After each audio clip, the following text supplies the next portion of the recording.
Hey guys, so we are looking at your third review. So we reviewed limits, we reviewed derivatives, now we're going to review integrals. Hopefully this is relatively fresh on your mind, just since we've covered this same semester. So take a look at the first question. So it says, the table to the right gives values of a function f and its derivative at select values. F prime is continuous. It asks for what is the value of the integral 0 to 3. So remember, the first thing that I need to do is take the antiderivative of what's in the middle. So if that's f prime, the antiderivative of f prime is regular f of x. Then remember, I'm going to keep that in brackets, and then I'm going to plug in my endpoints. So at the top, I want a 3. Well, then what's f of 3? Look at your chart. F here, 3 here, f of 3 is 5. Next, I want to plug in 0. Well, I'm plugging in a 0 to f of 0. I can look up at my chart, f of 0 is 2. Then what do I do with those two values? Subtract. So 5 minus 2 gives me 3. Okay, take a look at the next one. It says, let capital F be an antiderivative of little f. Suppose f of 0 is 6. Using a left Riemann sum with the subintervals in the table, estimate f of 3. So this is what I have. This is what I want. So remember how we do this. We would say, I'm going to write it up here in the corner. F of b equals f of a plus the integral from a to b of f of x dx. Okay, this is your version B.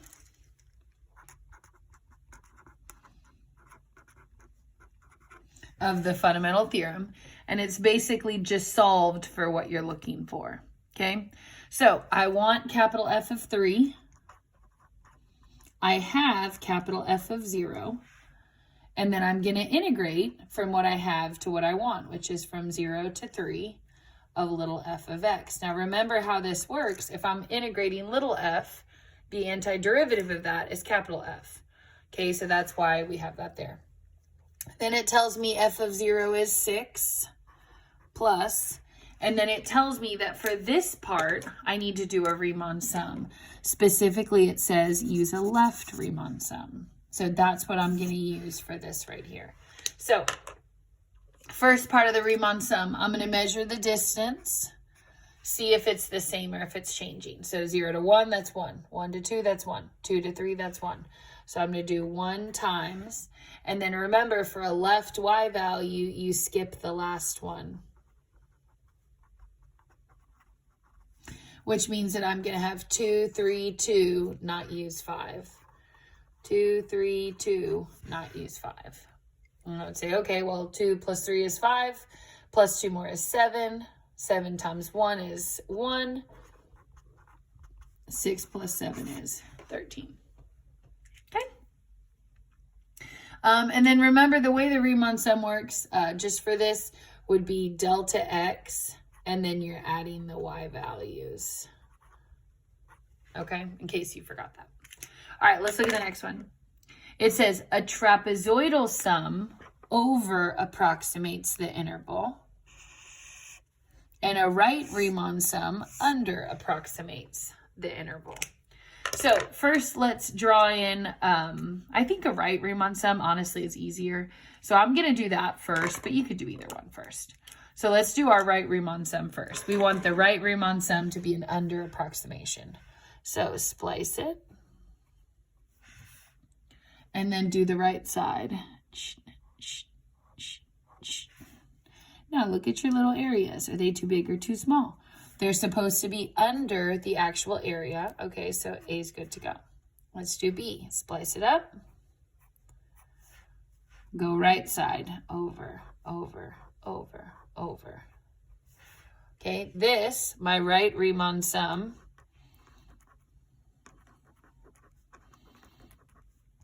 is an over approximation. Well, then I don't want that.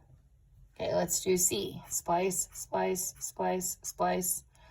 Right side, right side, right side, right side. Okay, check. That's under. Splice, splice, splice, splice. Right, right, right, right. This is over. Don't want it. Same thing here. Okay, that's obviously over as well. So we're already down to 2 answer choices. Okay, out of the 2 answer choices that are left, we need to do a trapezoidal sum, and it needs to be an over approximation. So I'm going to start here. Remember, I already spliced these. I'm going to splice it a little more carefully. Okay, and then for my trapezoidal sum, I'm going to connect the endpoints with a straight line. Straight line, straight line, straight line. Now notice that for a trapezoidal sum, your error is way less, but you can still tell if it's too big or too small. So here, my trapezoidal sum is an underestimate of the area. And you can hopefully see that's because this is a concave down graph. When I draw trapezoids into something that's concave down, they're going to fall just under the actual area. So it's concavity that tells me, since this is concave down, that my trapezoids are going to be an underestimate, which means it has to be A. Now let's go ahead and draw them on there just to make sure you remember how. Splice your graph and then connect those dots to create your trapezoids. And then, like I said, your error is way less, but you can see that this trapezoid is too big for the actual amount of area under the curve. Okay, so it would have to be A. Go ahead and turn that page. All right, next question says you have the graph of a differentiable function on the closed interval. And then I know a couple people asked on Zoom last week, differentiable, what does that mean? Remember, differentiable means no cusps, corners, disconnects. Technically, that's called a discontinuity, or vertical slopes. Okay, if a graph is differentiable, it can't have any of those things. Okay, so then it says, it's shown in the figure, F has a horizontal tangent at 6, so it's flat here. Then it says G of X equals blah, blah, blah. Find G of 6, G prime of 6, G double prime of 6. Okay, I'm going to do this over here. So it says G of X equals 5 plus the integral from 6 to X of F of T dt. Okay, so the next thing that I'm going to do is I'm going to find G of 6. Well, that'd be 5 plus the integral from 6 to, and now remember, when you're plugging in a number for X, you're just plugging it in where X is in the equation. So if I'm putting a 6 here, I need to put a 6 here.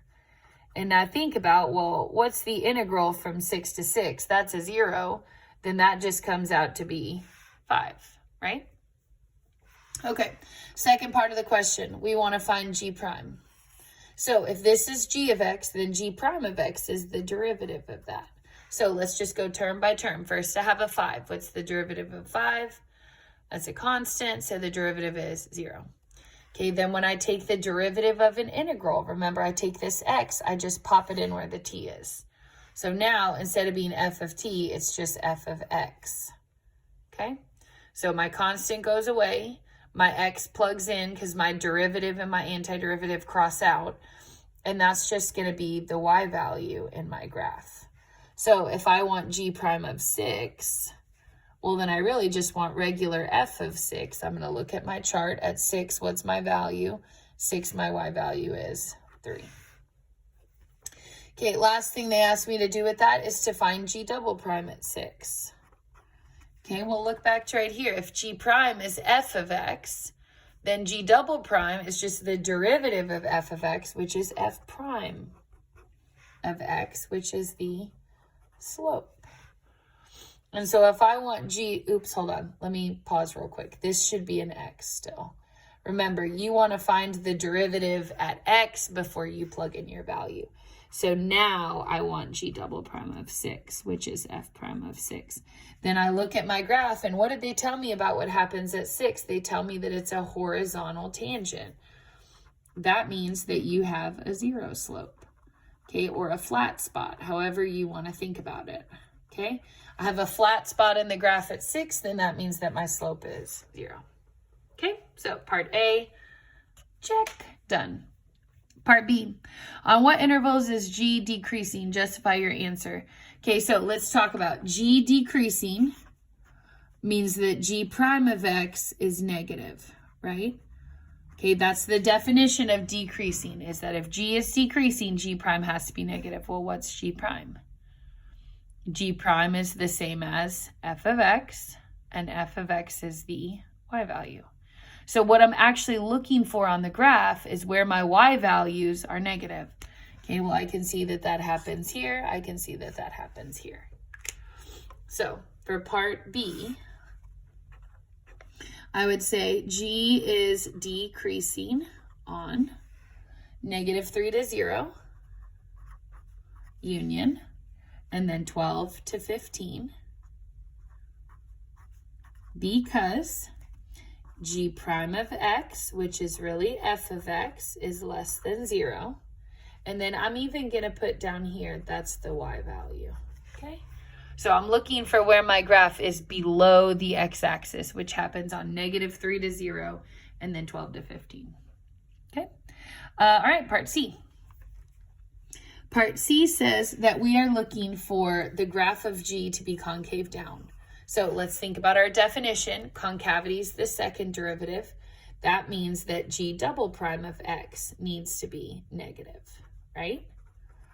Okay, so, but now think about, we did this whole little setup over here. Okay, what was G double prime? Well, G prime was f, which was the y value. Then G double prime is f prime, which is the slope. So if I want G double prime to be negative, I need this graph to have a negative slope. Okay, well, I can see that that happens here. Okay, I have a negative slope that whole time. So I would say G is, let me scoot this over, concave down on 6 to 15 because G double prime of x, which is f prime of x, comma, the slope of f is less than 0. Now, there's one little subtlety here. I don't think you would miss points on it, but you might, so I want to point it out here. Okay, it looks like, well, actually, no. I was kind of looking at this 12 here. It almost looks like it's flat, but then I'm realizing it's actually not. It's still kind of pointed down. But if it was flat, remember, you would just break it up into 2 intervals. So you'd go from 6 to 12 and then 12 to 15. Okay. All right, part D says, find a trapezoidal approximation of -3 to 15 using 6 subintervals of equal length. So I'm going to do part D right here because 72 will be real easy. Okay, so I want a trapezoidal approximation. So let's just review the way that you do a trapezoidal rule is you do 1/2 base plus base times height. So the way that that changes when you're doing a trapezoidal sum is it's y plus y times delta x. And then y plus y times delta x. But remember that if this is a y1 and that's a y2, your next trapezoid starts with y2 and goes to y3. So my next one would be y3 plus y4, etc. Now, if your delta x's are all the same, then remember that gives me a little shortcut that instead I can do 1/2. All of them have this delta x, so I can take that out. And then I can add only the bases. So I'd have y1 plus double y2 because it's listed twice. And then double y3 and then double y4. All the way until the last one you would just have one of again. So remember, this is if you have unequal subintervals. Okay, this is if you have equal delta x's every single time. So let's look up at our chart. Do we have equal subintervals or unequal subintervals? Okay, well, it looks like they're equal, right? So I have here, here, here, here, here, here, and here. So that's 1, 2, 3, 4, 5, 6. Those are my 6 subintervals, okay? So first thing I'm going to count is my delta x. I can see my delta x is going up by 3 each time. So I'm going to get to use the short version. And then I'm going to add my y values, but I'm going to add the first and last one once. Everybody else is going to get doubled. So let's do our y values. So this y value is a -1 plus. Next y value is a 0, but I have to double it. Next y value is a 1, but I have to double it. Next y value is a 3, but I have to double it. Next y value is a 1, I'm going to double it. Next y value is a 0, I'm going to double it. And then last y value here for 15 is a -1. And then you would be done. Okay? And actually make sure you close that parentheses. Obviously, if you had left the 2 times zeros out, nobody would care about that. You could eliminate those 2 terms. Just make sure that you don't lose count. Okay? All right, let's go on to number 72. So it says, the rate of change of volume, okay, rate of change of volume of water in a tank with respect to time is directly proportional to the square root of volume. So let's break that down sentence by, or piece by piece. So rate of change of volume, that's dV dt. Okay. Then it says it's proportional to, that means you're going to have your constant and proportionality. Hopefully you remember that's called K. And then proportional to what? The square root of volume is the square root of V. So then I would look at each of my choices and see which one is correct. It looks like it's going to be B. So I have my dV dt, that's the rate of change of volume. Okay, proportional to is my constant K, and then the square root of volume, so it's got to be that one. Okay. Then in part B, it says, write the particular solution, given that the volume at 0 is 4. So remember, particular solution, you have dV dt, you want regular V. So I'm going to have to separate my variables here. So let's do it. So I have dV dt equals K root V. Okay, so first thing I'm going to do is separate. So I'm going to take my dt, I'm going to move it over here. And then I'm going to take my root V and I'm going to divide it here. So now I have this. I have 1 over root V dV K dt, integral. Now, sometimes when I'm integrating, I need like U substitution or stuff like that. Okay, but I don't need any U sub on this as long as I remember to rewrite this V side. So remember that if I have the square root of V on the bottom, that's really the integral of V to the minus a half. Okay, because think about my square root is what makes it a half, and then my negative is because it's on the bottom. So let's do our power rule on that. So I'm going to add 1 to a half, so plus 2 over 2. -1/2 plus 2/2 gives me V to the 1/2. But then I have to divide by a half because that's my exponent, which means really I'm multiplying by 2. Other side, K is a constant. So when I integrate a constant, like let's say it was a 3, integral of 3 is 3x. Well, then the integral of K would be KT plus C. Okay? Then from there, I notice I have a 2 over here. So I'm going to divide everything by 2. So I have V to the 1/2 equals. Now remember, 1/2 is really just a square root. And then think about, I already don't know what K is. So if I divide it by 2, it's just brand new K. Okay, we don't know what that is. And then C, we didn't know what that was. We'll divide it by 2. Who cares? We're just going to keep calling it C. And then my last step from here would be to square both sides. Remember, when you square, you do have to square it all together. So you have volume equals KT plus C quantity squared. Okay, now in order for me to find these constants, they have to give me another point. So look what it says right here. The volume at time 0 is 4. Okay, well, if the volume at time 0 is 4, that tells me enough information for me to plug in and find. So at time 0, my volume is 4. Make sense? Okay, then from there we are going to, let's see if this is C squared basically, because remember my time here was a 0. So that means that C squared is 4. Then I'm going to square root both sides to solve for c. That means that c has to be 2.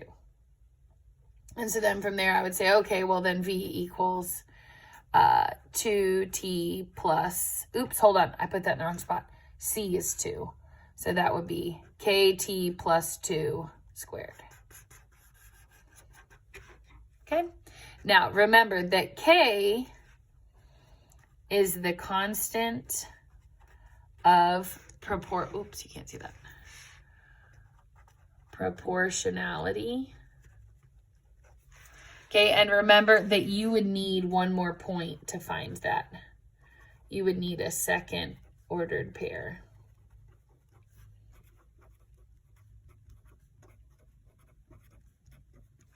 To find k. Alrighty? All right, go ahead and turn the page, please.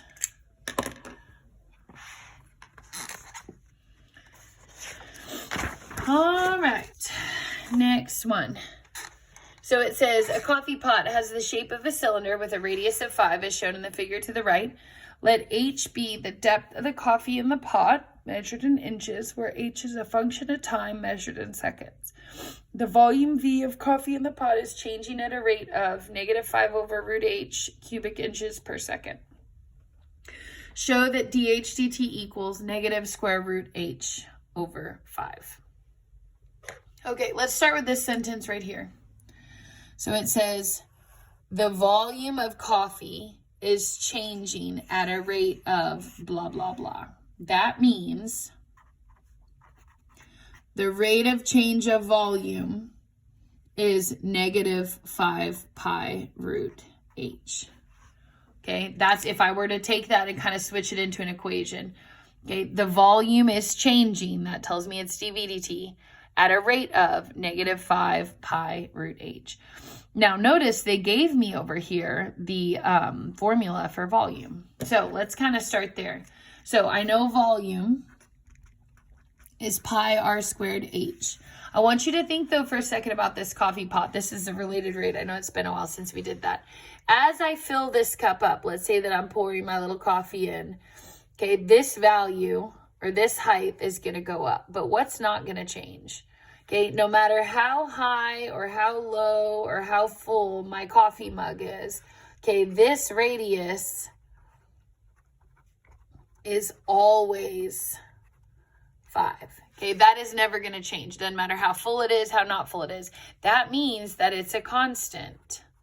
And if it's a constant, then I don't have to leave it as an r in here. I can go ahead and change this to be v equals pi5²h. Now, h is a variable because I'm filling up this cup and it's going to be going up and down, right? If I take a sip, my height drops. Okay, but my radius is always 5. So that means that my volume is really 25 pi h. And now I'm ready to take the derivative.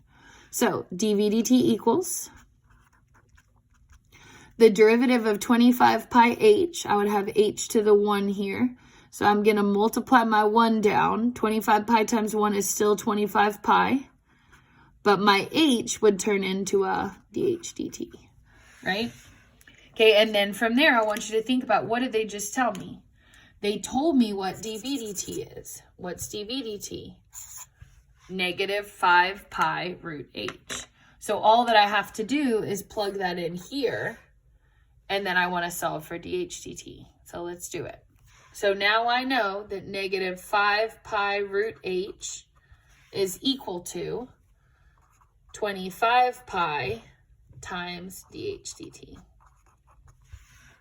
And then I would say, oh, well, I can get this by itself, right? All that I have to do is divide by 25 pi on both sides. And if I divide by 25 pi on both sides, these guys cross out. I have dH dt equals, and then I can go ahead and reduce this 5/25. And then notice that your pi's here are going to cross out as well, just like the 25's crossed out over here.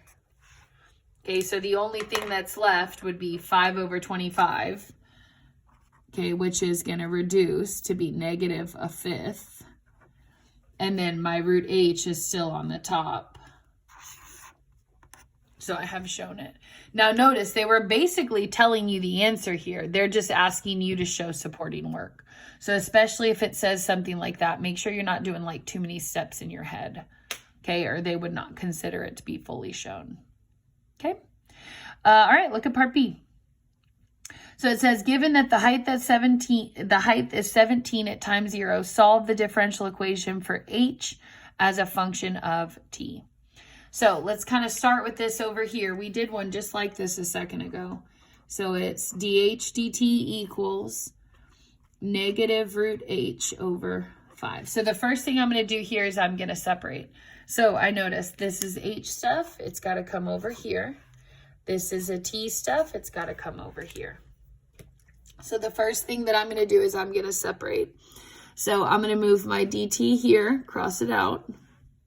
And then if my negative root h was on top, then I'm going to move that root h to be over here on the bottom. Now notice I'm just going to leave the negative here because I just don't feel like moving it. I would just have to move it back anyway, even if I did move it. Okay. So here's what I have now. 1 over root h dh. And then this is a negative 1/5 dt. Okay. Then from there, I'm ready to integrate on both sides. Okay, but on this side, I'm going to have to do a rewrite. So if h is square rooted on the bottom, that's really going to be a rewrite of h to the negative 1/2 dh. Okay? So, okay. Shh. Okay, go away, please. I'm videoing. I love you. Bye. So I'm going to add 1 to negative 1/2. So negative 1/2 plus 1 is going to be h to the positive 1/2. But then I have to divide by 1/2, which means I'm timesing by 2. Now, the other side is super easy. If it's negative 1/5, that's a constant. So when I integrate that, I'll just have negative 1/5 t. Remember, you only put the plus c on one side. Then from there, I have to divide everything by 2. I'm just going to times by 1/2 just because I don't want to divide a fraction by 2. So my 2's here cross out. I have h to the 1/2, which is really a square root. H equals. Then I have a negative 1/5. And actually, hold on. Now that I multiplied my 1/5 times 1/2, what's that fraction now? Okay, I'd have 1 times 1 stays a 1, but 5 times 2 becomes a 10th. Now, for my c, you don't care, right? We don't know what the c is. So if I cut it in half, it's just another c that I still don't know. Okay, and then to eliminate this squared, or square root, I'm going to square both sides. So my general solution now is h equals negative 1/10 t plus c quantity squared. That's my general solution. How do I turn my general solution into my particular solution? Well, I have to use the ordered pair that they gave me. So look up here. What did they tell me? At time 0, the height was 17. At time 0, the height was 17. So that means that 17 is the answer when I plug in a 0. Well, 0 times a 10, that's gone. So really, I have 17 equals c squared. Well, then if I want c by itself, I'm going to have to square root both sides. So the square root of 17 is what my c is.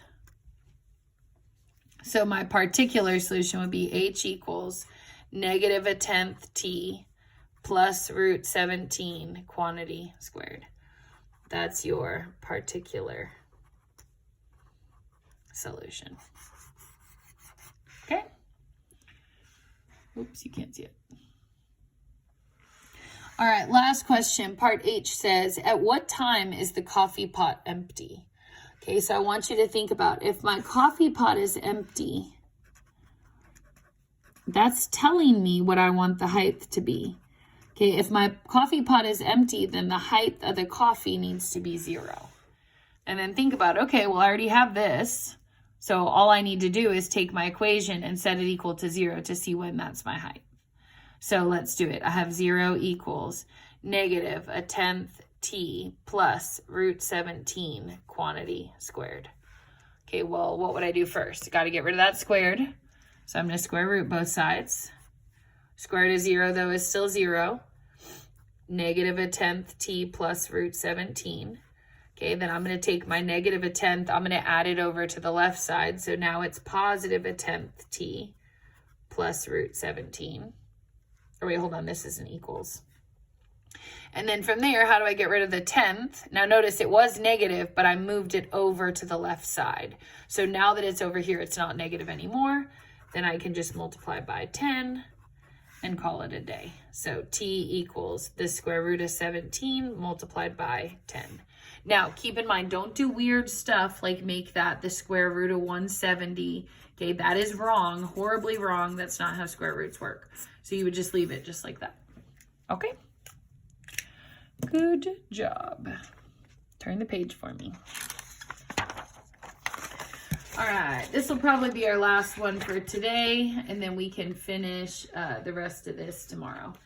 So take a look at number 5. Says, on the axes provided, sketch a slope field for the differential equation at the 12 points. Okay, so first thing I'm going to do is I'm going to look at this equation that they gave me, and I'm going to think about what will make it flat. Okay, so anywhere, let's look for our flat spots. What's going to make that 0? Okay, well, x is in the front, so if x is 0, I'm going to get a flat spot. Okay, and then look here, what about for y? Well, y minus 2 means that if y is 2, it's going to be flat. So I can automatically come to my slope field here, and I can just draw those points in. So x is a 0 for all of these, and then y is a 2 for those. So the good news about that is that means that I really only have, 6 points left to actually find the slope for. Okay, because I have those kind of easy flat spots that I can find first. So let's start with 1, 0. Okay, and then this is obviously 1, 1, and then this is obviously 1, 2. So remember, we're plugging these into this equation right here.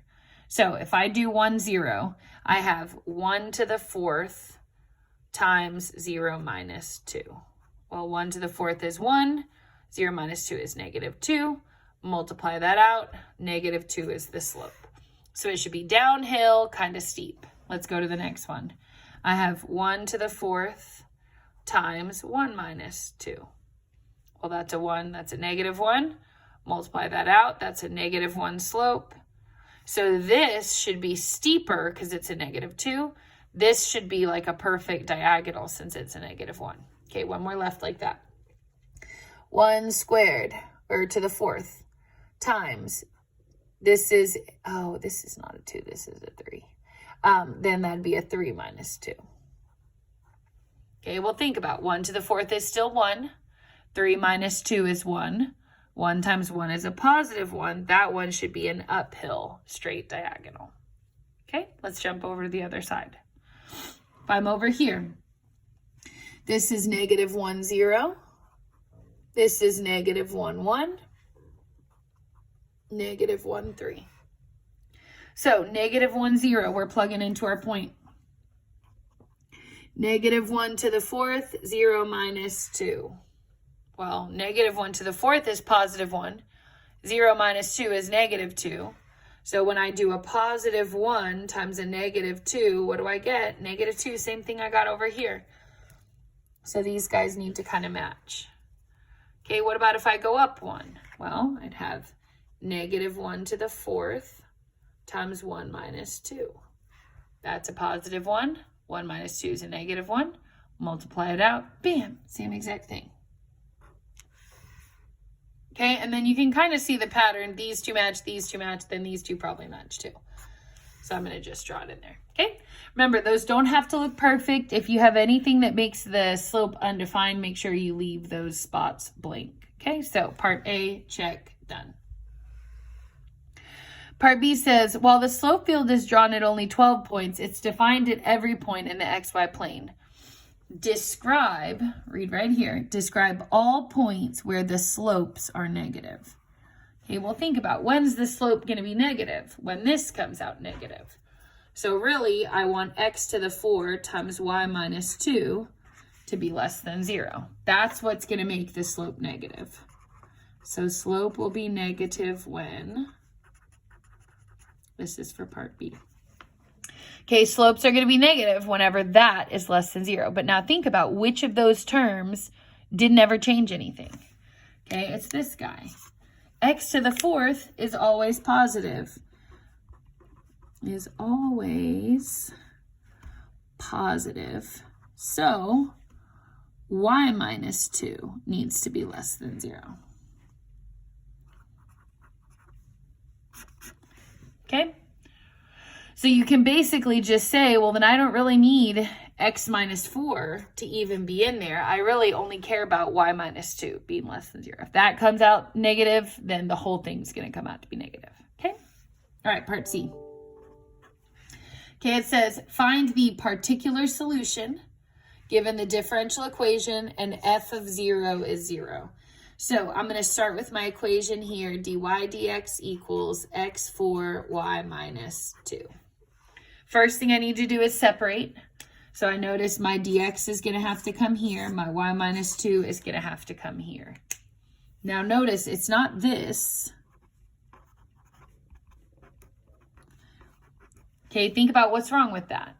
If my y minus 2 is on the top here, it can't still be on the top when it moves. It needs to be 1 over y minus 2. This is jumping to be on the bottom over here. So I'm going to have to put a 1 on top as a placeholder. Okay, then integral. Now, my x side here is going to be really easy. Okay, what's the integral of x to the 4? Well, I'm going to add 1, make it x to the 5. Then I'm going to divide by 5 and get a 1/5. And don't forget your plus c.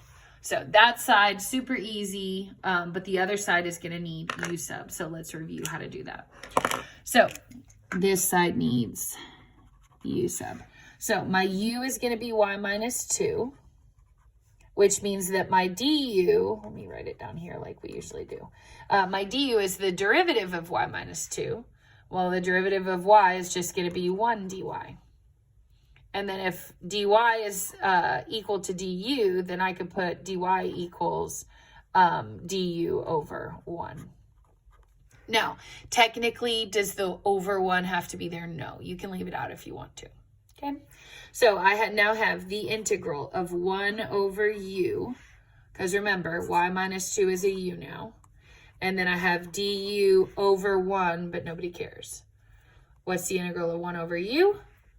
That's one of your specials, ln u. Remember, I don't have to put the plus c because I put it on this side.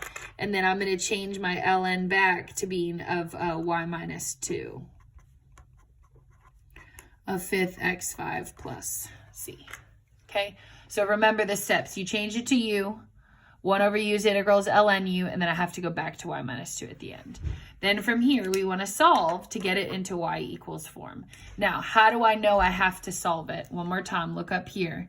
It says find the particular solution y equals f of x. That means you can't leave your equation unsolved. So I'm going to say, okay, well then I want e on both sides. E and ln are going to cross out.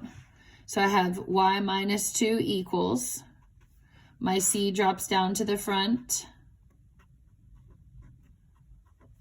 And then remember that these absolute value bars go away when you put a plus minus on the other side. But when I move this c to the front, my c could be plus or minus already. So that's why I'm not worried about putting a plus or minus here, because c is already unknown to begin with. That's where these bars are going, okay? And then I'm going to take my 2 and I'm going to add it to the back. So I have y equals ce to the 5th x5 plus 2. Now we're ready to solve. Okay, remember up here it said f of 0 is 0. That was my initial condition. So that means that 0 is the answer when I plug in 0. Okay, so, and let me label over here. So this is your general solution. Okay, but now we want our particular solution. So I'm going to minus my 2 across. And then I notice here that my 1/5 of 0, that's really e to the 0. Well, e to the 0 is just really a 1.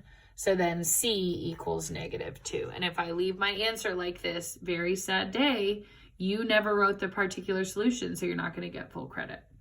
So let's do that. Y equals -2e to the 1/5 x5 plus 2.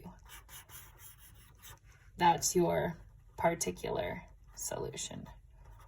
Now, keep in mind, if you forgot to do that, you'd still get some points, right, for integrating, finding the constant, but you wouldn't get that last point of kind of like putting everything all together. Okay? All right, great job.